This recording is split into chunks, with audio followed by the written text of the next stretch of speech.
नमस्कार साथियों, स्वागत है आप सभी प्यारे मित्रों का प्रबोध क्लासेज के यूट्यूब चैनल में। साथियों, आज अपनी जो क्लास है वो लाइव नहीं हो पाई थी क्योंकि नेटवर्क प्रॉब्लम बहुत ज़्यादा थी। तो आज हमने जो है क्लास रिकॉर्ड करके आपके बिल्कुल फिक्स उसी टाइम 8 बजे अपलोड कर दी है। और हम बात कर रहे थे हिंदी साहित्य इतिहास के बारे में। सबसे पहले अगर मैं बात करूं तो हिंदी साहित्य इतिहास के साथियों हमने शुरुआत की थी, तब हमने सबसे पहले बात की थी कि हिंदी साहित्य इतिहास शब्द की उत्पत्ति एवं उसके अर्थ के बारे में हमने बिल्कुल जो है चर्चा की थी। किस किस विद्वान ने जो है हिंदी साहित्य इतिहास के बारे में क्या क्या परिभाषाएं दी हैं। उसके बाद आगे अगर मैं बात करती हूँ, उसके बाद हमने सेकंड नंबर पर पढ़ा था हिंदी साहित्य इतिहास लेखन की पद्धतियां कौन कौन सी थी। उसके बारे में हमने जो है बिल्कुल डीप से चर्चा की थी। और उसके बाद अगर मैं बात करती हूँ तो हमने बाद में बात की थी हिंदी साहित्य इतिहास लेखन के स्रोत कौन कौन से थे। क्लास 3 के अंदर हमने बात की थी हिंदी साहित्य इतिहास लेखन के स्रोत कौन कौन से रहे थे। और बिल्कुल वहां पे भी जो है हमने बिल्कुल डीप से देखा था।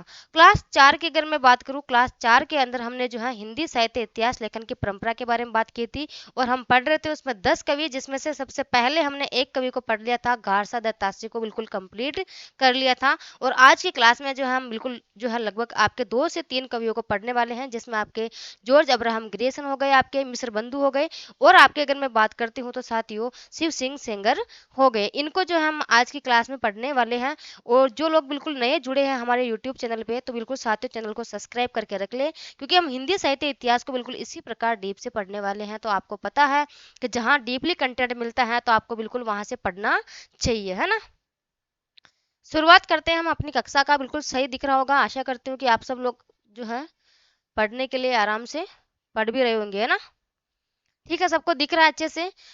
एक बार आप सब लोग मुझे ये बता दो कि जो है मेरी क्लास है वो बिल्कुल कैसे आ रही है, आपको नोट्स कैसे लग रहे हैं, किस प्रकार से आपको जो है कंटेंट किस प्रकार प्राप्त हो रहा है। और पीडीएफ आपको जो है रेगुलरली जो है मैं बात करूँ तो आपको टेलीग्राम पर उपलब्ध हो रही है। जिन लोगों ने टेलीग्राम चैनल ज्वाइन नहीं कर रखा है वो टेलीग्राम चैनल ज्वाइन कर ले, क्योंकि यहाँ से क्लास होने के बाद आपको जो है पीडीएफ कहाँ मिल जाती है।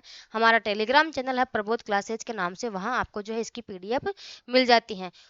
ठीक है, हम शुरुआत करते हैं। सबसे पहले है साथियों आपके यहाँ साथियों शिव सिंह सेंगर। कौन है? शिव सिंह सेंगर। गार्सा दत्तात्रेय को कल हमने बिल्कुल डीप से पढ़ लिया था। आज हम बात करने वाले हैं शिव सिंह सेंगर के बारे में।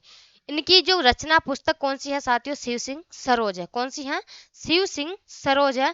अगर मैं बात करती हूँ साथियों इस रचना का प्रकाशन कब हुआ था, कब प्रकाशित हुई थी ये, तो आपके 1883 में ये प्रकाशित हुई थी। इसके बारे में भी जो है कल हमने बिल्कुल डीपली से पढ़ लिया था। ठीक है, एक एक जो है लेखक के बारे में हमने उनकी रचना और उनका प्रकाशन वर्ष क्या था, कब प्रकाशित हुई थी, उसके बारे में हमने बिल्कुल शॉर्ट वे में देख लिया था।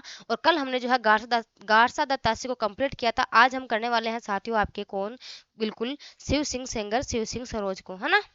इसके बाद आगे हम बात करते हैं इसकी प्रकाशक संस्था कौन सी है। तो साथियों ये कहाँ से प्रकाशित हुई थी? तो आपके नवल किशोर प्रेस जो है, प्रेस जो कहाँ लखनऊ से प्रकाशित हुई थी। कहाँ से?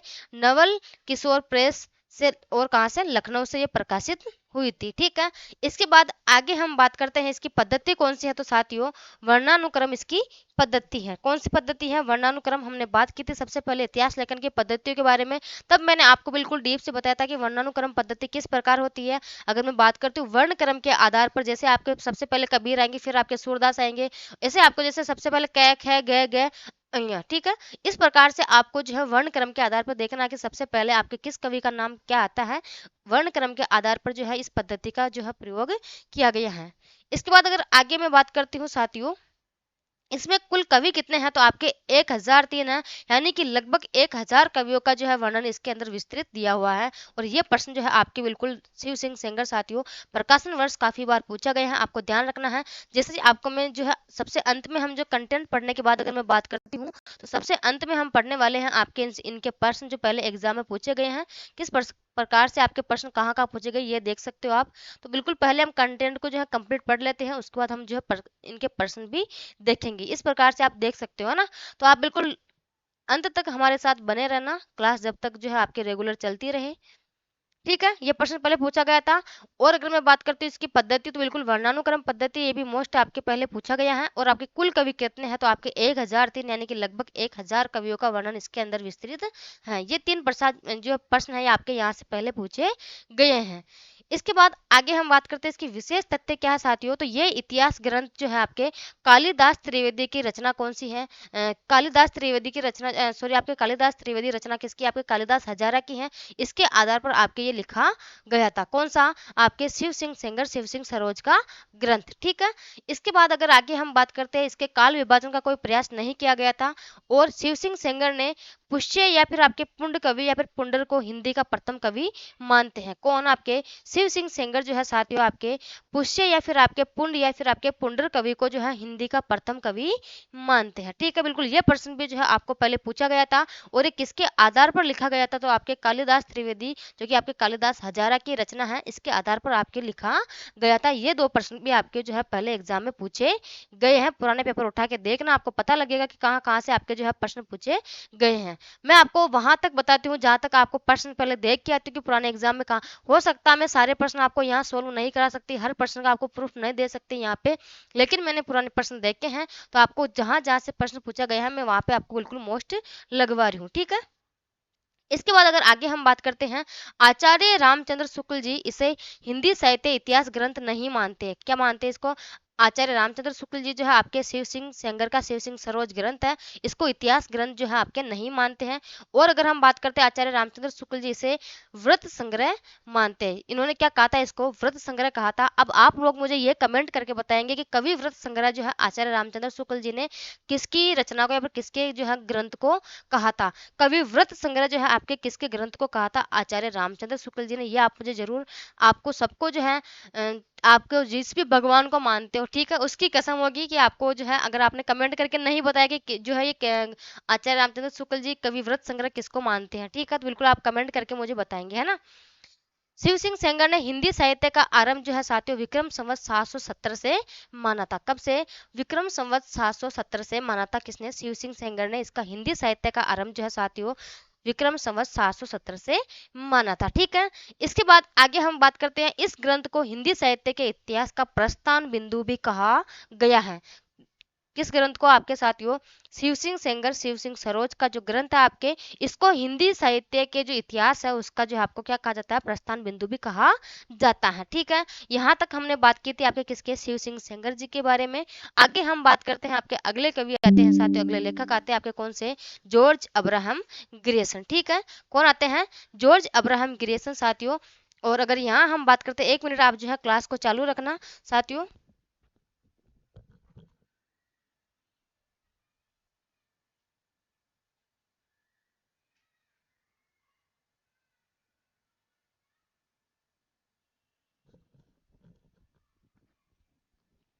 बस 1 ही मिनट की बात थी, वो क्या हुआ था, थोड़ा सा जो है उधर से मेरे आंखों में फोकस आ रहा था लाइट का, तो मैंने क्या किया था, लाइट को ऑफ कर दिया ताकि अब मेरी आंखों में ज्यादा फोकस नहीं आए। ठीक है। हम बात कर रहे थे आपके जॉर्ज अब्राहम ग्रियर्सन आपके तीसरे कवि है। सबसे पहले हमने किसके बारे में बात की थी साथियों? आपके गार्सद है तासी के बारे में। आपको पता है कि आप जिन जो स्टूडेंट हैं उन्होंने इससे पहले की क्लास देखी होगी तो बिल्कुल वो लोग देख रहे होंगे कि किस प्रकार से हम बिल्कुल डीप कंटेंट पढ़ रहे हैं। और सबसे पहले बिल्कुल आपके जो है रेगुलर जैसे किस प्रकार से लाइन टू लाइन एक एक कंटेंट को पढ़ रहे हैं। ठीक है। तो गार्सद तासी को हमने सबसे पहले पढ़ा था। उसके बाद हमने पढ़ लिया था दूसरे नंबर पर आपके कौन से? शिव सिंह सेंगर को हमने पढ़ लिया है। किसको? शिव सिंह सेंगर को हमने पढ़ लिया है। तीसरे कवि हैं साथियों आपके तीसरे लेखक कौन है? आपके जॉर्ज अब्राहम ग्रियर्सन। कौन है? George Abraham Grierson. अगर हम बात करते हैं इनकी पुस्तक या फिर इनकी रचना या इसका ग्रंथ कौन सा है साथियों, तो the modern vernacular literature of northern Hindustan. कौन सा ग्रंथ है इनका? The modern vernacular literature of northern Hindustan. ये इनका प्रमुख ग्रंथ है जो कि आपके पहले एग्जाम में प्रश्न पूछा गया है, तो फिर से आपको जो है साथियों मोस्ट लगा लेना है। ठीक है। हम बात करते हैं कि ये कब प्रकाशित हुआ था साथियों, तो प्रकाशन वर्ष की अगर हम बात करते हैं यहाँ पे आपके सामने, तो सबसे पहले अगर हम बात करते हैं तो पत्रिका के विशेषांक के रूप में प्रकाशन हुआ था। कब हुआ था साथियों? आपके 1888 ईस्वी में हुआ था। उसके बाद अगर हम बात करते हैं तो पत्रिका यहाँ पे, ठीक है, पत्रिका के विशेषांक रूप में, है ना। और उसके बाद अगर आगे हम बात करते हैं पुस्तकाकार रूप में कब प्रकाशन हुआ था इसका, तो आपके 1889 ईस्वी में प्रकाशन हुआ था। कितने भागों में हो गया साथियों, ये आपके 2 भागों में इसका प्रकाशन वर्ष माना जाता है। कौन कौन से आपके 1888 और 1889 ईस्वी। ठीक है, बिल्कुल मेरे पीछे का कंटेंट आपको दिख रहा होगा। अगर हम बात करते हैं तो सबसे पहले हमने बात की थी जॉर्ज अब्राहम ग्रेसन के बारे में। इनका ग्रंथ कौन सा था, the modern vernacular literature of northern Hindustan. ठीक है, इसके बाद आगे हमने बात की थी इनके प्रकाशन वर्ष की, प्रकाशन कब हुआ था, तो 2 भागों में इसका प्रकाशन हुआ था। सबसे पहले अगर हम बात करते हैं प्रथम भाग का प्रकाशन आपके कब हुआ था साथियों, तो कब हुआ था आपके 1888 ईस्वी में। और अगर हम बात करते हैं द्वितीय भाग का प्रकाशन कब हुआ था आपके इसके, तो 1889 ईस्वी में। ठीक है, आगे हम बात करते हैं इनकी प्रकाशक संस्था कौन सी रही थी साथियों, तो संस्था बिल्कुल आपके पहले पूछा गया था, ये प्रश्न आपका जो है साथियों पहले पूछा गया था। अगर हम बात करते हैं इसकी प्रकाशक संस्था कौन सी रही है, तो the Royal Asiatic Society of Bengal. कौन सी जो संस्था कौन सी रही है, the Royal Asiatic Society of Bengal, इनकी जो है बिल्कुल प्रकाशक संस्था रही है। और ये प्रश्न भी जो है आपको पहले पूछा गया है, बिल्कुल आपको अभी बताऊंगी कि कौन कौन से प्रश्न आपको कहाँ पूछे गए हैं।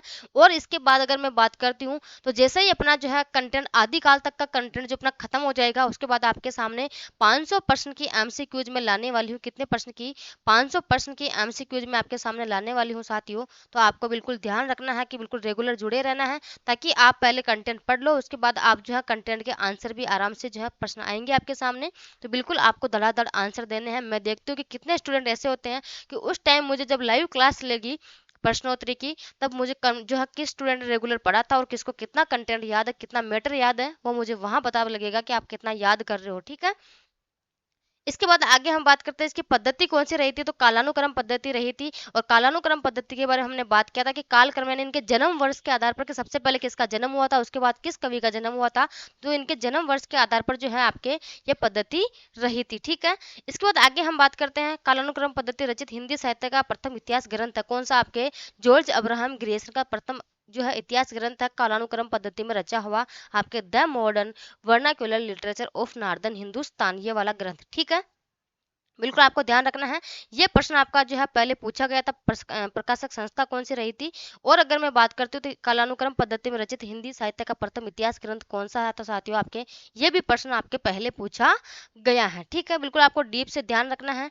इसके बाद आगे हम बात करते हैं कि इस ग्रंथ की जो है साथियों रचना कौन सी है, सॉरी इसकी भाषा कौन सी रही है, तो भाषा आपकी कौन सी रही थी, इसके अंग्रेजी भाषा रही थी। अब आप लोग मुझे बताएंगे गार्स द तासी की जो है साथियों उसकी भाषा क्या रही थी ग्रंथ की, आप ये मुझे कमेंट करके बताएंगे। मैं जो भी स्टूडेंट कमेंट करेगा उसको मैं जो है बिल्कुल साथियों थोड़े दिनों बाद में साथियों, अगर हम सोच रहे हैं कि जैसे प्रश्नोत्तरी रखूंगी मैं एमसीक्यूज की, जैसे डेली 50 प्रश्न रखूंगी। ठीक है, और 50 प्रश्नों के बीच में एक प्रश्न इस प्रकार का लाया जाएगा, एक प्रश्न जिसका जो जवाब सबसे पहले देगा उसको हम जो है 101 रुपये का, या फिर आपके जो है 51 रुपये का जो है आपके बिल्कुल वो फोन पे नंबर देगा और उसके फोन पे पर ट्रांसफर किया जाएगा, है ना। तो आपको ध्यान रखना है, वो बंदा उससे हम बात करेंगे, कांटेक्ट करेंगे, फिर उसको जो है ये राशि प्राप्त करवाई जाएगी। तो बिल्कुल हम जो है ये वाली प्रश्नोत्तरी बहुत जल्दी रखने वाले हैं। ठीक है, इसके बाद आगे हम बात करते हैं इसमें कुल रचनाकार कितने हैं साथियों, तो 952 है। और आपके सभी रचनाकार किसके हैं, हिंदी के कवि हैं। ठीक है, कितने हैं, 952। ये प्रश्न भी जो है आपको पहले पूछा गया है एग्जाम में, और ये भी पहले पूछा गया है। इसके बाद आगे हम बात करते हैं प्रथम इतिहास ग्रंथ जिसमें केवल हिंदी के रचनाकारों को स्थान दिया गया था कौन सा साथियों, आपके आपके कौन सा, जॉर्ज अब्राहम ग्रेसन का कौन सा, आपके the modern vernacular literature of northern Hindustan जो ग्रंथ है, ये प्रथम ग्रंथ है जिसमें हिंदी के कवियों को जो है स्थान दिया गया था। ठीक है, इसमें अगर हम यहाँ बात करते थोड़ा, तो इसमें कुल 952 कवि थे, 52 कवियों को शामिल किया गया था, जिनमें 886 कवियों का विवरण आधार शिव सिंह सरोज से है। किसकी, शिव सिंह सेंगर की, शिव सिंह सरोज से है। कितने कवियों का साथियों, 886 कवियों का विवरण, या फिर उसका आधार जो है आपके एक आपके लेखक है कौन से, शिव सिंह सेंगर, उनकी रचना है शिव सिंह सरोज, उसके आधार पर जो है इसका विवरण किया गया था। ठीक है, अब हम इनकी प्रमुख विशेषता भी देख लेते हैं, इसकी विशेषता और कौन कौन सी है साथियों। सबसे पहले अगर हम बात करते हैं कि यह आपके जो है ग्रेसन ने हिंदी साहित्य के विकास क्रम को निम्नलिखित 11 युगों में या फिर 11 भागों में विभाजित किया था। कौन कौन से अगर हम यहाँ बात करते हैं तो साथियों जॉर्ज अब्राहम ग्रेसन है, इन्होंने जो है आपके हिंदी साहित्य इतिहास को जो है 11 भागों में विभाजित किया था। कितने भागों में, 11 भागों में विभाजित किया था। और वो 11 भाग आपके सामने कौन कौन से हैं, यहाँ से पहले प्रश्न पूछा गया है, तो आपको फिर से ध्यान रखना है। ठीक है, कौन कौन से वो 11 भाग, तो सबसे पहले अगर हम बात करते हैं पहला भाग है आपका चारण काल, दूसरा है 15वीं शताब्दी का धार्मिक पुनर्जागरण, तीसरा है आपके जायसी की प्रेम कविता, चौथा भाग है ब्रज का कृष्ण भक्ति संप्रदाय, पांचवा भाग है मुगल दरबार। और छठा भाग है आपके तुलसीदास, सातवां भाग है आपके रीति काव्य, आठवां भाग है तुलसी के अन्य प्रवृत्ति, और नौवां भाग कौन सा है 18वीं शताब्दी, 10वां भाग है साथियों शासन कंपनी के शासन में हिंदुस्तान, और 11वां भाग है आपके महारानी विक्टोरिया के शासन में हिंदुस्तान। ये कितने हो गए आपके 11 भाग हो गए। और हम बात करते हैं बिल्कुल साथियों, यहाँ से पहले प्रश्न पूछा गया था, आपको फिर से एग्जाम की दृष्टि से आपको ध्यान रखना है, ठीक है। तो यहाँ तक हमने बात की है आपके जॉर्ज अब्राहम ग्रेसन की, और इनके 11 भाग थे कौन कौन से। चारण काल हो गया, 15वीं शताब्दी का धार्मिक पुनर्जागरण हो गया, जायसी की प्रेम कविता हो गई, ब्रज का कृष्ण भक्ति संप्रदाय हो गया, मुगल दरबार हो गया, आपके तुलसीदास हो गया, रीति काव्य, तुलसी के अन्य प्रवृत्ति, और अगर हम बात करते हैं 18वीं शताब्दी कंपनी के शासन में हिंदुस्तान, और महारानी विक्टोरिया के शासन में हिंदुस्तान। ये इनके बिल्कुल 11 भाग है, जिसके इन्होंने जो है 11 भागों में विभाजित किया था। बिल्कुल आपको जो है याद होने चाहिए साथियों 11 के 11 भाग, क्योंकि पहले ये प्रश्न भी जो है आपके पूछा गया है, जिसमें से आपके हमेशा यहाँ से प्रश्न आया था, सत्य और असत्य वाला प्रश्न यहाँ से पूछा गया था, ठीक है। इसके बाद आगे हम बात करते हैं कि जॉर्ज अब्राहम ग्रेसन ने चारण काल के अंतर्गत, ठीक है, चारण काल के अंतर्गत निम्नलिखित कवियों को स्थान दिया था। अब किन किन कवियों को स्थान दिया था अगर हम वो यहाँ बात करते हैं, एक बार यहाँ से भी जो है आपके यूजीसी नेट के अंदर यहाँ से प्रश्न पूछा गया था, शायद यूजीसी नेट में, और आपके साथ केवीएस में भी पूछा गया था ये प्रश्न कि आपके जो है यहाँ पे चारण काल के अंतर्गत किस किस कवियों को स्थान दिया गया था साथियों। अगर हम बात करते हैं तो एक तो आपके पुष्य कवि थे, एक आपके सारंगधर थे, खुमान कवि, कौन से खुमान कवि, ठीक है, खुमान है यहाँ पे, खुमान कवि, खुमान सिंह हो गए आपके, और आपके जगनीक हो गए, केदार हो गए, कुमार पाल हो गए, अनन्य दास हो गए आपके हो गए, और मैं बात करती हूँ तो चंद्र बरदाई हो गए, और आपके जोतराज। इन प्रमुख कवियों को जो है यहाँ पे स्थान दिया गया था चारण काल के अंतर्गत। कौन कौन से, पुष्य कवि, सारंगधर, खुमान सिंह, जगनीक, केदार, और आपके कुमार पाल, और कौन से हो गए अनन्य दास, चंद्र बरदाई, और आपके जोतराज। इन प्रमुख कवियों को जो है साथियों 9 कवि है, इनको यहाँ पे स्थान दिया गया था, ठीक है। इसके बाद आगे हम बात करते हैं जॉर्ज अब्राहम ग्रेसन जो है साथियों, इन्होंने जो है सबसे पहले भक्ति काल को हिंदी साहित्य का स्वर्ण काल कहा था। किसको, इन्होंने भक्ति काल को जो है साथियों हिंदी साहित्य का स्वर्ण काल कहा था, किसने, जॉर्ज अब्राहम ग्रेसन ने। और अगर हम बात करते हैं हिंदी को अंग्रेजों द्वारा आविष्कृत भाषा भी किसने कहा था, आपके जॉर्ज अब्राहम ग्रेसन ने कहा था। और ये इस जो है आपके ये रचना है, ये ग्रंथ है, ये इसका प्रमुख दोष माना जाता है, किस कौन सा, कि हिंदी को अंग्रेजों द्वारा आविष्कृत भाषा किसने माना था, तो आपके जॉर्ज अब्राहम ग्रेसन ने माना था। यह प्रश्न आपके पहले काफी बार पूछा गया है साथियों कि जो है आपके ईसाइयों की जो है देन किसने कहा था आपके इस ग्रंथ को, तो आपके जॉर्ज अब्राहम ग्रेसन ने कहा था। किसको, आपके जो ये ग्रंथ है इसको ईसाइयों की देन किसने कहा था, जॉर्ज अब्राहम ग्रेसन ने कहा था, ठीक है। इसके बाद आगे हम बात करते हैं आपके इसे सही अर्थों में या फिर सच्चे अर्थों में, सही अर्थों में या फिर आपके सच्चे अर्थों में हिंदी का प्रथम इतिहास मानने वाले विद्वान कौन है, आपके किशोरी लाल गुप्त। कौन है, किशोरी लाल गुप्त। और आपका ये प्रश्न भी जो साथियों पहले एग्जाम में पूछा गया है, तो फिर से आपको ध्यान रखना है कि यहाँ आपके हर एक ग्रंथ की हर एक लाइन आपको, हर एक कवि की हर एक लाइन आपके फैक्ट आपको जो है बिल्कुल इंपॉर्टेंट है। बिल्कुल जहाँ जितना हो सके उतना डीप पढ़ के आपको चलना है, कहीं आपका प्रश्न जो है गलत नहीं हो जाए, कहीं आपका कोई प्रश्न छूट नहीं जाए, है ना। साहित्य इतिहास में यह ग्रंथ नींव का पत्थर माना जाता है। किसका, आपके साथियों जॉर्ज अब्राहम ग्रेसन का जो है आपके ग्रंथ है, ये साहित्य के इतिहास में किसका नींव का प्रथम जो है आपके नींव का पत्थर माना जाता है, ठीक है। हमने बात की थी आपके जॉर्ज अब्राहम ग्रेसन की, जिसका ग्रंथ कौन सा था, the modern vernacular literature of northern Hindustan. यहाँ तक अगर आप सभी बच्चों को जो है समझ में आ गया हो, तो हम अगले कवि की ओर बढ़ते हैं साथियों। बिल्कुल क्लास कैसी लग रही है, अगर क्लास आपको अच्छी लगी है तो साथियों फर्ज बनता है आपका, बिल्कुल मैं आप लोगों से आशा कर सकती हूँ, उम्मीद कर सकती हूँ कि आप अगर मेरी क्लास अच्छी लग रही है तो क्लास को शेयर भी करेंगे, जितना हो सके उतने स्टूडेंट के साथ आप इसको शेयर करें। आपके टेलीग्राम में बहुत सारे ग्रुप होते हैं, जहाँ मुझे पता है कि आप लोग करते क्या हो, अगर कहीं आपको जो है ना कोई शायरी का जो ग्रुप मिल गया वहां तो आप चले जाते हो, उसको ज्वाइन कर लेते हो, ठीक है, लेकिन आप किसी स्टडी का चैनल ज्वाइन नहीं करते हो, या फिर आपके जैसे कोई अलग बहुत सारे चैनल होते हैं उनको तो आप ज्वाइन कर लेते हो, वहाँ आप जो है बिल्कुल अपना समय देते हो। कोई मूवी देखने में बहुत इंटरेस्ट करता है कि मूवी देखता है रोज की, बहुत सारे मैंने ऐसे देखे हैं लड़कियां वगैरह और लड़के वगैरह मैंने देखा है, मेरे साथी लोग जो होते हैं उन्होंने जैसे मूवी देखने में बिल्कुल डेली एक मूवी देखनी मुझे किसी भी हालत में, तो आप वहाँ तो आप 2-2 3-3 घंटे वेस्ट कर देते हो, लेकिन इस चीज़ में आपको समय नहीं देना चाहता रोज की, हाँ मुझे 3 घंटे रोज ये पढ़ना भी है। तो साथियों आपको इसके इस वीडियो को जो है जितना हो सके आपके दोस्तों के साथ शेयर करें। व्हाट्सएप पर आप इसका स्टेटस लगाएं ताकि कुछ लोगों के साथ और आपके ये पूछ सके। इतनी उम्मीद तो मैं आपसे कर सकती हूँ। और जो लोग वीडियो देखते हैं वो प्लीज़ चैनल को जो है सब्सक्राइब भी कर लें, टेलीग्राम चैनल को जरूर ज्वाइन कर लेना, है ना, ताकि आपको पीडीएफ मिल जाएगी। वहां से आपका ये बेनिफिट रहता है कि एक तो आपको जो है आपकी क्लास का समय वहां से आपको देखने को मिल जाता है कि अपनी क्लास जो है रोज की कब आने वाली है, इसका टाइमिंग क्या रहने वाला है। वहां से आपको जो इसका समय पता लग जाता है। और अगर मैं बात करूं तो आपको पीडीएफ भी वहां पे हर प्रकार के जो है आपके किसी भी प्रकार का कंटेंट पढ़ाया जाता है तो आपको वहां पे पीडीएफ उपलब्ध हो जाती है। ठीक है, हमने बात की थी सबसे पहले जो लोग लेट जुड़े हैं उनकी हम बात कर लेते हैं साथियों। हमने बात की थी आपके सामने सबसे पहले शिव सिंह सेंगर की, ठीक है, और इनकी रचना कौन सी थी, शिव सिंह सरोज। और इनकी जो है साथियों ग्रंथ कौन सा था, तो अगर यहाँ हम बात करते हैं इनका ग्रंथ कौन सा था, हमने बात की थी तो शिव सिंह सरोज। ठीक है, आगे हमने बात की थी आपके जॉर्ज अब्राहम ग्रीसन की। इनका ग्रंथ कौन सा था, the modern vernacular literature of northern Hindustan, ये इनका प्रमुख ग्रंथ था। अब आगे हम बात करने वाले हैं आपके अगले लेखक या अगले कवि कौन है साथियों, मिश्र बंधु। कौन से हैं, मिश्र बंधु। आपको पता है ये भी आपके बहुत महत्वपूर्ण कवि हैं, बहुत ये भी हिंदी साहित्य के इतिहास में बहुत भूमिका निभाते हैं, तो आपको पता है इनकी, है ना। ठीक है, मिश्र बंधु विनोद, ठीक है, मिश्र बंधु विनोद, इनको हम जो है शॉर्ट वे में मिश्र बंधु भी कहते हैं। ठीक है, और अगर हम बात करें इनकी रचना कौन सी, सबसे पहले अगर मैं बात करूं तो इनकी रचना कौन सी है साथियों, मिश्र बंधु विनोद है। ठीक है, कौन सी, मिश्र बंधु विनोद इनकी प्रमुख रचना है। और अगर हम बात करते हैं ये मिश्र बंधु है साथियों, यहाँ पे ये मिश्र बंधु जो है आपके ये नाम है, और इनकी रचना कौन सी है, मिश्र बंधु विनोद है। ठीक है, इसके कुल भाग कितने हैं साथियों, तो 4 भाग है।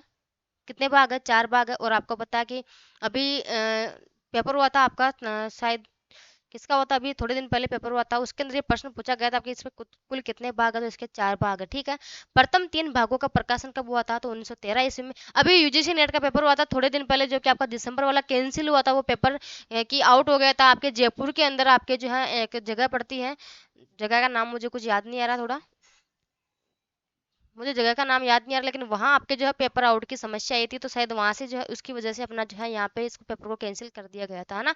उस समय ये प्रश्न पूछा गया था कि मिश्र बंधु के कुल कितने भाग है, तो आपके वहां पे कितने भाग है साथियों, 4 भाग है। कितने, 4 भाग है।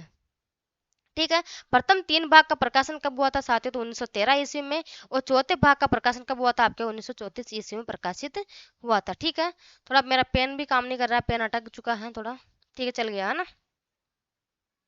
हम बात कर रहे हैं कि प्रथम 3 भाग का प्रकाशन कब हुआ था आपके 1913 ईस्वी में, और चौथे भाग का प्रकाशन कब हुआ था साथियों, 1934 ईस्वी में चौथे भाग का प्रकाशन हुआ था। बिल्कुल आपको ध्यान रखना है। और आपको ये प्रश्न कहाँ से पूछा गया था, मिश्र बंधु विनोद दिन की रचना पूछी गई है। इसके बाद अगर आगे मैं बात करती हूँ इसके कितने भाग है, तो कुल 4 भाग है। और प्रथम 3 भागों का प्रकाशन आपके जो है साथियों 1913 में पूछा गया है पहले प्रश्न, और चौथे भाग का प्रकाशन आपके 1934 ईस्वी में हुआ, और ये प्रश्न भी आपको पहले पूछा गया है। ठीक है, बिल्कुल आपको ध्यान रखना है कहाँ कहाँ से, ये तक बता रही हूँ मैं कि आपको कहाँ से पहले प्रश्न पूछे गए, तो आपको कम से कम इतना अंदाजा लग जाना चाहिए कि हमारे को कम से कम ये वाला कंटेंट तो हमारे को जो है पढ़ना ही है। कम से कम ये तो मुझे जो ओल्ड कंटेंट पूछा गया वो तो मुझे कंटेस्ट होना चाहिए। हो सकता है आगे का कंटेंट आपको जो किस प्रकार से डीपली और पढ़ाया जा रहा है। ठीक है, इसके बाद आगे हम बात करते हैं कि मिश्र बंधु जो साथियों आपके 3 भाई थे। कितने, 3 भाई थे, और तीनों भाइयों का नाम क्या था, आपके गणेश बिहारी मिश्र था, श्याम बिहारी मिश्र था, और आपके सुखदेव बिहारी मिश्र था। अब आपको पता है यहाँ से भी किस प्रकार का प्रश्न पूछा गया था कि निम्न में से मिश्र बंधु जो है 3 भाई कौन से थे, या फिर एक जो था आपका कौन सा नहीं था, शायद असत्य कथन पूछा गया था वहां पे। और इस प्रकार का प्रश्न था आपके सुखदेव बिहारी मिश्र, और एक था आपके सुखदेव बिहारी मिश्र। इस प्रकार से सुखदेव बिहारी मिस्र। अब बहुत सारे स्टूडेंट ने इस चीज का कभी ध्यान नहीं दिया कि सुखदेव में कौन सा स आता है, कि तालव्य से आता है, कि दंत्य से आता है, कि आपके मूर्धन्य से आता है। किसी भी स्टूडेंट ने कभी पढ़ा तो इस चीज का ज्यादा गौर नहीं किया था। और जब ये प्रश्न अचानक से जो है आपके एग्जाम में आया, तो आधे लोगों की आंखें खुल गई कि अब क्या करें, कि किस प्रकार का जो है वहां पे स था। तो आपके वहाँ सुखदेव बिहारी मिश्र था, या फिर आपके सुखदेव बिहारी मिश्र था। ठीक है, तो आपके यहाँ तालव्य से था, कि आपके दंत्य से था, कि आपके मूर्धन्य से था। तो आपको यहाँ वहां जाने के बाद आपको कंफ्यूज नहीं होना है। आपके सुखदेव में आपके ये वाला स है जो कि आपको ध्यान रखना है। और ये प्रश्न भी आपके पहले पूछा गया था। कौन सा? दो प्रकार से पूछा गया था। एक बार तो ये पूछा गया था कि मिश्र बंधुओं के तीन भाई थे, उसमें से कौन सा नहीं है? तो आपके गणेश बिहारी, श्याम बिहारी और सुखदेव बिहारी तीनों भाई हैं, जिसमें आपको अधिकतर जहां देखने को मिलेगा कम से कम ये प्रश्न जो है 5 से 6 बार पूछा गया है। और जब भी पूछा गया था तो आपके उसमें हमेशा कृष्ण बिहारी मिश्र का नाम आता है, जो कि आपका उसमें ऑप्शन में नहीं होता है। ठीक है, इसके बाद आगे हम बात करते हैं आपके सुखदेव बिहारी मिश्र, ये आपका नहीं है, तो आपको ये भी ध्यान रखना कि आपका गलत नाम दिया हुआ है, जो कि आपका असत्य ऑप्शन हो जाएगा, है ना। इसके बाद आगे हम बात करते हैं प्रकाशक संस्था कौन सी साथियों इसकी, तो नागरी प्रचारणी सभा काशी है। कौन सी? नागरी प्रचारणी सभा काशी। ठीक है, इसके बाद अगर आगे हम बात करते हैं पद्धति कौन सी रही, तो इसकी भी पद्धति भी कौन सी रही थी? कालानुक्रम पद्धति रही थी। कुल रचनाकार कितने हैं साथियों? कुल रचनाकार की अगर हम बात करते हैं तो 4,591 है। और लगभग आपके 5,000 कवि हैं। कितने? लगभग 5,000 कवि हैं। और कुल की अगर हम बात करते हैं, अगर फिक्स आपको ध्यान अगर पूछा जाए, अगर ऑप्शन में 5,000 नहीं हो लगभग, तो आपको लगाना है 4,591। ठीक है, और अगर आपको लगभग 5,000 दिया हुआ है तो आपको टिक करना है। अगर दोनों ऑप्शन में हो तो भी आपको सबसे फर्स्ट प्रायोरिटी किसको देनी है? 4,591 को आपको फर्स्ट प्रायोरिटी देनी है। ठीक है, उसके बाद अगर आपको ये नहीं दिखे तो आपको सेकंड नंबर पे ऑप्शन कौन सा लगाना है? लगभग 5,000। ठीक है, इसके बाद आगे हम बात करते हैं विशेष तथ्य की विशेष तथ्य की अगर हम बात करते हैं यहाँ पे इसकी विशेषता क्या क्या रही है, तो यह इतिहास ग्रंथ नागरी प्रचारणी सभा काशी द्वारा चलाए गए हस्तलिखित ग्रंथों की खोज अभियान के आधार पर लिखा गया था। किसके द्वारा? नागरी प्रचारणी सभा काशी द्वारा चलाए गए हस्तलिखित ग्रंथों की खोज अभियान के आधार पर लिखा गया था। और अगर हम बात करते हैं नागरी प्रचारणी सभा काशी द्वारा अभियान जो है साथियों आपके 1900 ईस्वी से लेकर आपके 1921 ईस्वी तक जो है आपके ये अभियान चलाया गया था। कब से लेकर कब तक? 1900 से लेकर 1921 ईस्वी तक, लगभग 21 वर्षों तक जो है आपके ये अभियान चला था। कितने वर्षों तक? 21 वर्षों तक। ठीक है, हम बात करते हैं इस ग्रंथ के अंदर, तो साथियों जो लेखक है इसके अंतर्गत हम बात करते हैं इस ग्रंथ में, तो अनेक अज्ञात कवियों को आपके इसके अंतर्गत शामिल किया गया था। साहित्यिक महत्व पर जो है आपके इसके ऊपर प्रकाश डाला गया था। ये कुछ विशेषता जो आपको ध्यान रखनी है। मिस्र बंधुओं ने हिंदी साहित्य के विकास क्रम की मुख्यतया 5 युगों में और 8 उपविभाजन में बांटा गया। यानी कि आपके अगर मैं बात करती हूँ यहाँ पे शॉर्ट में अगर आपको भाषा समझनी है, तो मिस्र बंधुओं ने हिंदी साहित्य के इतिहास को जो है मुख्य रूप से 5 भागों में और 8 उपभागों में बांटा गया था। कितने भागों में? 8 उपभागों में। जैसे कि आपके मुख्य रूप से 5 भाग थे, उसके आपके और डिवाइडेशन किया गया था आगे से, उसके जो है तीन डिवाइडेशन किया गया, जिसमें आपके उत्तर काल आता है, मध्य काल आता है और आपके प्रारंभिक काल, ऐसे आपके बहुत सारे काल आते हैं। बिल्कुल हम उसको भी डीपली से पढ़ने वाले हैं।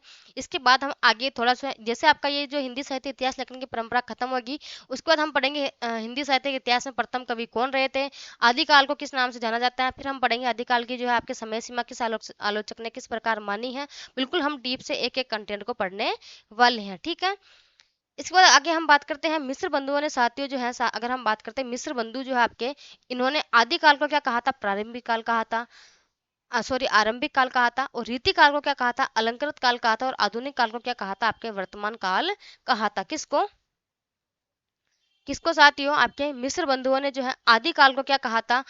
आरंभिक काल। रीति काल को क्या कहा था? अलंकृत काल। और आधुनिक काल को क्या कहा था? आपके वर्तमान काल कहा था। ठीक है, आगे हम बात करते हैं कि गणपति चंद्रगुप्त ने जो है साथियों आपके इसको क्या कहा था? प्रारंभिक काल कहा था। किसको? आपके जो है आपके आदि काल को, इसको प्रारंभिक काल किसने कहा था? तो गणपति चंद्रगुप्त जी ने कहा था। ठीक है, इसके बाद आगे हम बात करते हैं मिस्र बंधुओं ने हिंदी के प्रथम कवि के बारे में कोई विचार नहीं किया था। हिंदी का प्रथम कवि मिस्र बंधु ने कोई माना नहीं था। ठीक है, लेकिन गोरखनाथ को हिंदी का प्रथम गद्यकार जरूर मानते थे। कौन? मिस्र बंधु। कि ये जो है आपके हिंदी के प्रथम कवि के बारे में इन्होंने कोई विचार नहीं, इन्होंने कुछ सोचा नहीं था, लेकिन आपके जो है गोरखनाथ को जरूर ये हिंदी का प्रथम गद्यकार कवि मानते थे। किसको? गोरखनाथ को। और ये भी आपको जो है साथियों ध्यान रखना है। ठीक, कभी ये प्रश्न पूछा जा सकता है, बिल्कुल मोस्ट है। कवियों का सापेक्षिक महत्व निर्धारित करते हुए कवियों की श्रेणियां भी निर्धारित की गई थी, जिसमें आपकी अगर हम बात करते हैं इतिवर्तात्मकता, आपको पता है इतिवर्तात्मकता जो है आपको हिंदी साहित्य के इतिहास में और कहाँ देखने को मिलती है, तो साथियों आपके द्विवेदी युग में आपको जो है इतिवर्तात्मकता देखने को मिलती है। और अगर हम बात करते हैं इतिवर्तात्मकता हो गई, आपके समालोचना हो गई, सामान्य कवियों की नामावली का संक्षिप्त विवरण भी आपके जो है किसमें? मिस्र बंधुओं में दिया, मिस्र बंधु विनोद में दिया गया है। ठीक है, आगे हम बात करते हैं इतिहास, निम्नलिखित स्रोत इतिहास ग्रंथ के लेखन के लिए आधार ग्रंथ जो है कौन कौन से माने गए थे। अगर यहाँ हम बात करते हैं कि जो है हिंदी साहित्य इतिहास ग्रंथ के लेखन के लिए जो है कौन कौन से जो है आपके निम्नलिखित स्रोत माने गए थे। तो सबसे पहले अगर यहाँ हम बात करते हो, पहला आपके कवियों के स्वरचित ग्रंथ, ठीक है, जो आपके स्वयं के द्वारा रचे गए थे कवियों के द्वारा, वो आपका कौन सा हो गया, पहला कवियों के स्वयं रचित ग्रंथ। दूसरा है आपके शिव सिंह सरोज। तीसरा है आपके ग्रेसन का इतिहास ग्रंथ। चौथा है आपके कालिदास हजारा। पांचवा है आपके मुंशी देवी प्रसाद लेख, ठीक है। आगे हम बात करते हैं छठा कौन सा है साथियों आपके, तो वो है नागरी प्रचारणी सभा काशी की खोज रिपोर्ट। ये आपका कौन सा है, हस्तलिखित ग्रंथ। तो आपका छठा नागरी प्रचारणी सभा काशी की खोज रिपोर्ट, ये भी आपका जो है हस्तलिखित ग्रंथ है, ठीक है। इसके बाद आगे हम बात करते हैं, प्रश्न आपका यहाँ से बिल्कुल पूछा गया था। अब आप मुझे यहाँ से आपका प्रश्न भी बनता है कि आचार्य रामचंद्र शुक्ल जी जो हैं मिस्र बंधु विनोद को क्या कहते हैं, बड़ा भारी व्रत संग्रह कहते हैं। किसको, मिस्र बंधु विनोद को जो है साथियों बड़ा भारी व्रत संग्रह कहते हैं। परिसर में संकलन करता भी जो है आपके मिस्र बंधु विनोद को कहा था। किसने, आचार्य रामचंद्र शुक्ल जी ने। और ये प्रश्न जो है आपके पहले पूछा गया था एग्जाम में कि आचार्य रामचंद्र शुक्ल ने बड़ा भारी व्रत संग्रह किसको कहा था, तो मिस्र बंधु विनोद को कहा था। तो अब आप मुझे कमेंट करके ये बताएंगे कि जो है आपके बड़ा कवि व्रत संग्रह किसको कहा था और भारी कवि एक आपका व्रत संग्रह किसको कहा था, ठीक है। आप ये दोनों प्रश्न मुझे कमेंट करके बताएंगे। इसके बाद आगे हम बात करते हैं, आचार्य रामचंद्र शुक्ल ने अपने इतिहास ग्रंथ में जो है साथियों कवियों का परिचयात्मक जो है विवरण मिस्र बंधु से लिया था, ठीक है। उनका जो कवियों का परिचय जो है मिस्र बंधु विनोद से ही लिया था, ठीक है। ये कौन कहते हैं, आपके आचार्य रामचंद्र शुक्ल जी कहते हैं, ठीक है। अब हम बात करते हैं अपने प्रश्नोत्तरी के बारे में साथियों। आज हमने लगभग जो है आपके सामने 3 कवियों को पढ़ा था। अब आपको ये पता होना चाहिए किस प्रकार के प्रश्न ऐसे पूछे जाते हैं। उससे पहले हम एक बार जो है थोड़ा सा रिपीट कर लेते हैं कि हमने क्या क्या पढ़ा था आज की क्लास में, और बिल्कुल डीप से आपको याद होना चाहिए। जो कंटेंट मैंने बताया है आपको कंटेस्टली याद होना चाहिए, ठीक है। हमने सबसे पहले पढ़ा था शिव सिंह सेंगर, जिनकी रचना कौन सी थी, शिव सिंह सरोज, ठीक है। अगर हम बात करते हैं प्रकाशन वर्ष कितना था, 1883। और हमने बिल्कुल इसके अंदर हमने बात की थी कि डीप से हमने एक एक कवि को देख लिया था। उसके बाद हमने जॉर्ज ग्रेसन को पढ़ा था, the modern vernacular literature of northern Hindustan, ये इनका प्रमुख क्या था, ग्रंथ था, ठीक है। इनकी प्रकाशक संस्था कौन सी रहती है, the Royal Asiatic Society of जो है आपके ऑफ बंगाल, ठीक है। आगे हमने जो है बात की थी, आपको ध्यान रखना कुल रचनाकार कितने इसके अंदर, तो 952 है हिंदी के कवि, ठीक है। आपको ये भी ध्यान रखना है कि विशेषताएं कौन कौन सी थी, जिसमें आपके 11 भागों में विभाजित किया गया था। आपके चारण काल, 15वीं शताब्दी का धार्मिक पुनर्जागरण, झांसी की प्रेम कविता, ब्रज का कृष्ण भक्ति संप्रदाय, मुगल दरबार, तुलसीदास, रीति काव्य, तुलसी के अन्य प्रवृत्ति, 18वीं शताब्दी, कंपनी के शासन में हिंदुस्तान और महारानी विक्टोरिया के शासन में हिंदुस्तान। बिल्कुल आपको ये 11 ही भाग जो है बिल्कुल याद होने चाहिए, ठीक है। इसके बाद हमने आगे बात की थी साथ ही आपको ध्यान रखना है बिल्कुल अच्छे तरीके से, बहुत डीप से हमने पढ़ लिया है। मिस्र बंधु विनोद, इनकी रचना कौन सी थी, मिस्र बंधु, इनकी रचना कौन सी थी, मिस्र बंधु विनोद, ठीक है। कितने भागों में, 4 भागों में विभाजित है। प्रथम 3 भाग 1913 में, और चौथा भाग जो है आपके कब प्रकाशित हुआ था, 1934 ईस्वी में प्रकाशित हुआ था, ठीक है। आगे हमने यहाँ तक बात कर ली, बिल्कुल आपको एक एक प्रश्न मैंने बता दिया कहाँ से महत्वपूर्ण है, कहाँ कहाँ के प्रश्न आपको पहले पूछे गए हैं। अब हम बात करते हैं कि मिस्र बंधुओं में कौन नहीं है, और आपका ये प्रश्न जो है साथियों नेट जून 2008 में पूछा गया था कि मिस्र बंधुओं में कौन सा जो है इसमें नहीं है, ठीक है। अब आप देख सकते हो मैंने कहा था कृष्ण बिहारी मिश्र का हमेशा नाम आता है। आप मुझे कमेंट करके बताएंगे कि इसका आंसर जो है क्या होगा। आप सभी स्टूडेंट हैं, मुझे कमेंट करके बताएंगे कि इन सबका प्रश्नों का आंसर क्या होगा, ठीक है।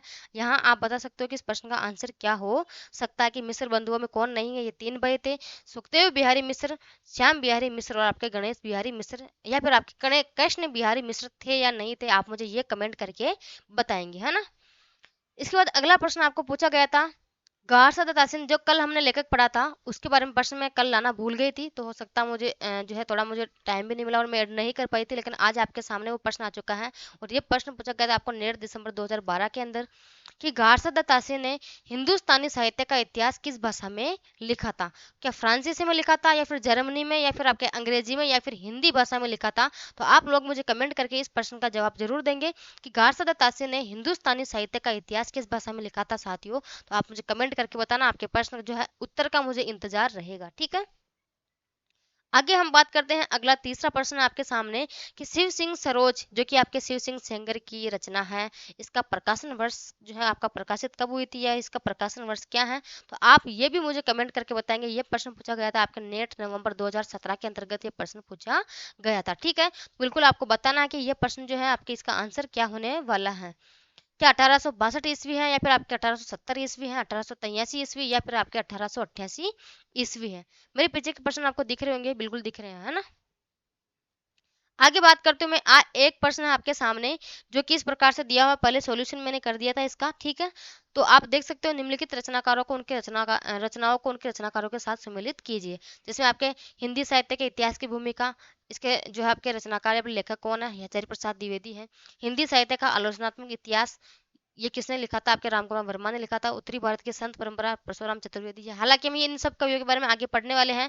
हिंदी साहित्य का दूसरा इतिहास बच्चन सिंह ने लिखा था और ये प्रश्न आपके नेट दिसंबर 2015 वाले में जो है पूछा गया था। ठीक है, इसके बाद आगे हम बात करते हैं, एक प्रश्न है आपके सामने साथियों, वो है हिंदी साहित्य इतिहास लेखकों का कालक्रमानुसार सही क्रम क्या होगा? क्या सबसे पहले किसका जो है कालक्रम, सबसे पहले किसका जन्म हुआ था, उसके बाद किस कवि का जन्म हुआ था? ये भी आप मुझे जो है बिल्कुल कमेंट करके बताएंगे। हालांकि हो सकता है बहुत सारे स्टूडेंट इसका नहीं बता पाए इसका जो है आंसर। आशा करती हूँ कि आप लोग बता देंगे या फिर मैं खुद बता देती हूँ। चलो ठीक है, आप बता देना, है ना। चलो मैं नहीं बताती हूँ, छोड़ देती हूँ। इतना मैं बता सकती हूँ कि आपको जो है सबसे पहले के, चलो अगर हम बात करते हैं मिश्र बंधु का जन्म कब हुआ था, आपके 1913 में हुआ था।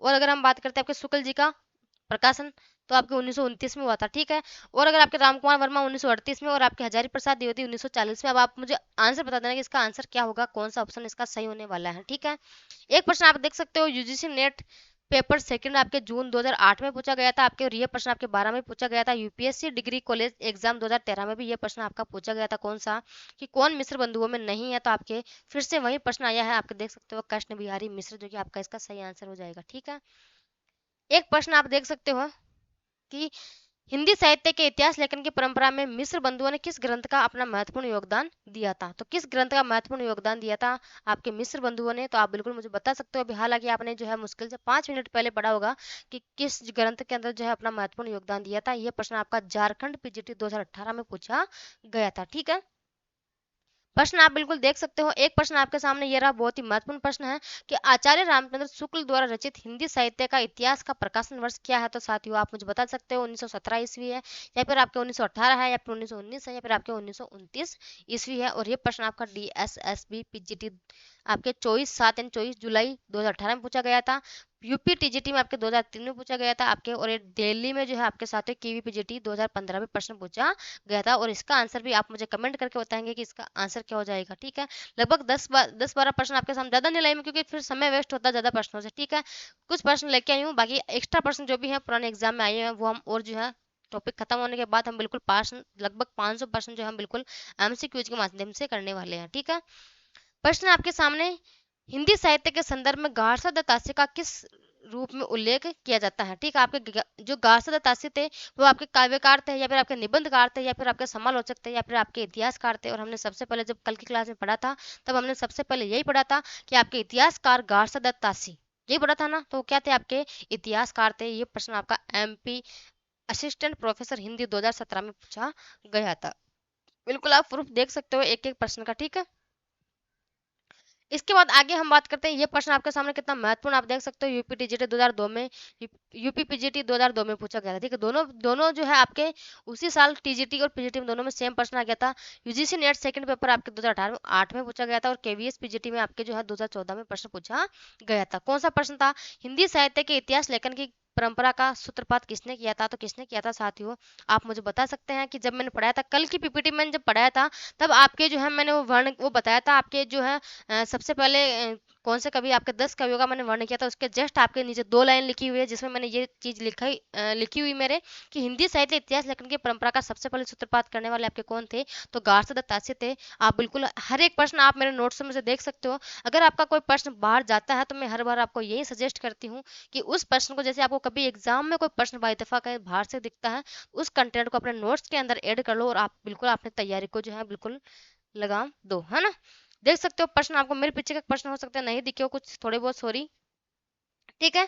आज की अपनी क्लास होती है साथियों यहीं तक समाप्त। अगर आपको क्लास अच्छी लग रही हो तो हमारा यूट्यूब चैनल है साथियों, उसको सब्सक्राइब करके रख ले, क्योंकि हम रेगुलर इसी प्रकार से बिल्कुल एकदम डीप कंटेंट कम पढ़ेंगे लेकिन थोड़ा अच्छा पढ़ेंगे और बिल्कुल डीप से पढ़ेंगे, ताकि आपको दोबारा किसी प्रकार के जो है आपदा, ठीक है, आपदा समझते हो ना अपने मारवाड़ी भाषा में, आपदा या फिर बेगार, ठीक है, कि दोबारा बेगार करने की आवश्यकता नहीं पड़ेगी कि मैडम अब और हम इस नोट्स कहाँ से ऐड करें, पहले इतना पढ़ा ही नहीं हमने कहीं पे, अब हम इतना ऐड कर रहे हैं, एक्स्ट्रा ऐड कर रहे हैं, तो बिल्कुल आपको जरूरत नहीं पड़ेगी।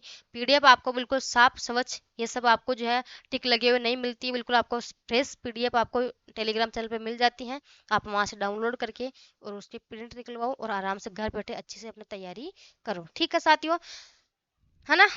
चलो बाय। आज के लिए यही, क्योंकि बारिश आ चुकी है और आपके कहाँ कहाँ वहाँ बारिश आ रही है, इस बार बारिश बहुत अच्छी हो रही है, तो आपको पता है कि बारिश का तो इस बार कुछ रुकने वाला नहीं है। बारिश बहुत ज़्यादा हो रही है, अभी भी हमारे यहाँ बहुत तेज़ बारिश आ रही है साथियों, हवा चल रही है बहुत तेज़, बिल्कुल ठंडी, और मौसम हो रहा है बहुत अच्छा, बिल्कुल सुहावना मौसम हो रहा है। ठीक है, चलो, ठीक है।